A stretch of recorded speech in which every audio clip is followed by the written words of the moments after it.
Hello, everybody. Welcome to my talk.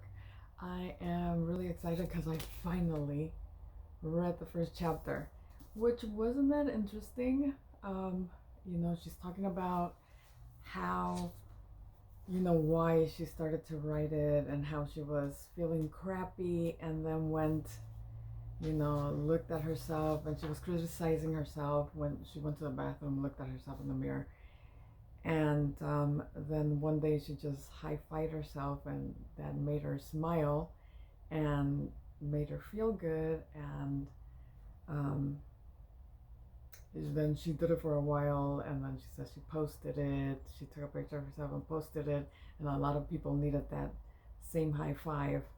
So people must have said, "Hey, I needed that high five," and hence I do high five since I started, because I bought the book, but I started listening to her and the high five for a while, and that's why I wanted the book. And I really like the high five. It does feel good. I do my high fives on my Instagram, little circle message thing in the morning. Not all the time, but sometimes. And it does feel good, and it does give me a smile. But so like the whole thing is about, or the first chapter is why not give yourself a high five, because we all need and like acceptance, appreciation, and you know it says this here. It says it here. I'm gonna read it, but she says that it's time for us to give ourselves a high five, and encourage ourselves to think that we deserve like everything and to be happy and all that good stuff. She also talks about the old, it's the old put the oxygen mask on yourself first thing. So, you have to take care of yourself, love yourself, appreciate yourself so you can be happy, and then, give your appreciation and self love to other people, because if you're miserable, then you make other people miserable. But a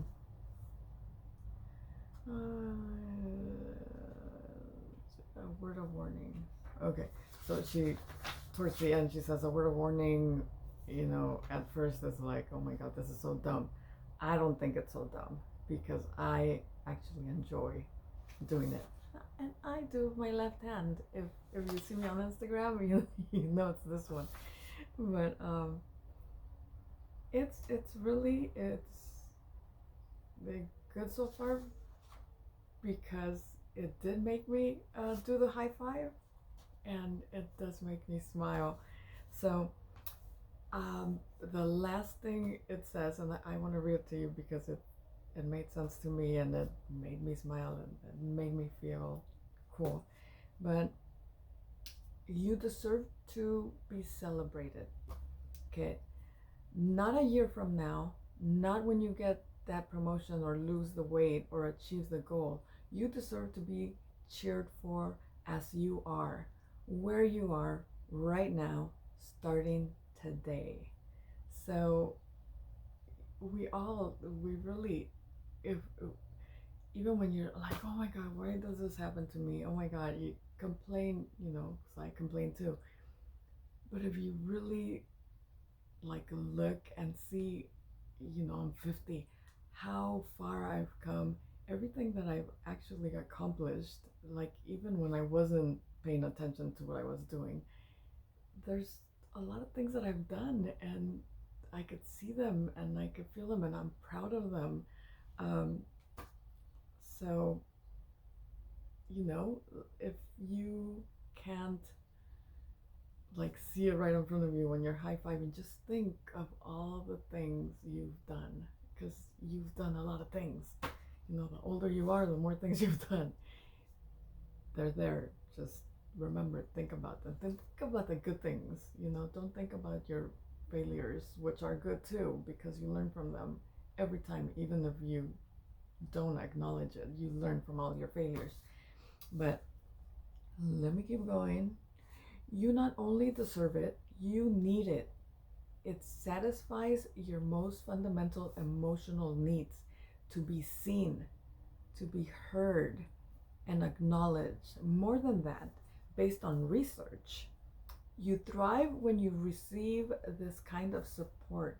Feeling encouragement, believed in, and celebrated are the most inspiring forces on the planet. I, for one, I thrive on people, you know, telling me good things about myself, loving me, even if you don't say, "Oh, Susan, you did this," or you smiling at me and hugging me. I love feeling loved, and I just want that. That's why I believe your daily life should be infused with habits of celebration and optimism. By intentionally and deliberately cheering for yourself just for waking up, starting your day, and developing the habits to keep supporting yourself no matter what, you can burst through every single thing that's holding you back, changing your life, and achieving your own personal fulfillment. After a few weeks of high fiving myself in the mirror, I knew this simple habit was changing me in profound ways. I no longer focus on the thing I thought I hated about myself. I began to realize the least interesting thing about me is how I look. The best part and most lovable part is what's on the inside. So, high five. I really like the action of the high five. And I really do think and like this book already because it talks about celebrating yourself and all your accomplishments and all your goals and your drive to your goals. So I encourage you to remember, like, and reading just this first page, and because if you want to celebrate yourself, you do want to know what you're celebrating. And she says not to focus on that, but I did look back and saw like everything I have accomplished in my life, and it's a lot, and I'm sure you have a lot of accomplishments too. So this is chapter 1. I will come and show you chapter 2 next Thursday. I hope I'm gonna start reading like at least a page every day. And oh, here's her first high five picture that she took when she started high fiving herself. But anyway, I like this woman. Her name is Mel Robbins, and you should go listen to her. You know what I was gonna say? Snoop Dogg. You've probably seen him, but I love that when he's receiving an award and he says, "At last, I thank myself for like everything he did for himself," and that was like amazing, funny but amazing, and it's true, because if he didn't keep on working and striving for his goals, he wouldn't be where he's at right now. With that note, I will leave you and talk to you next week.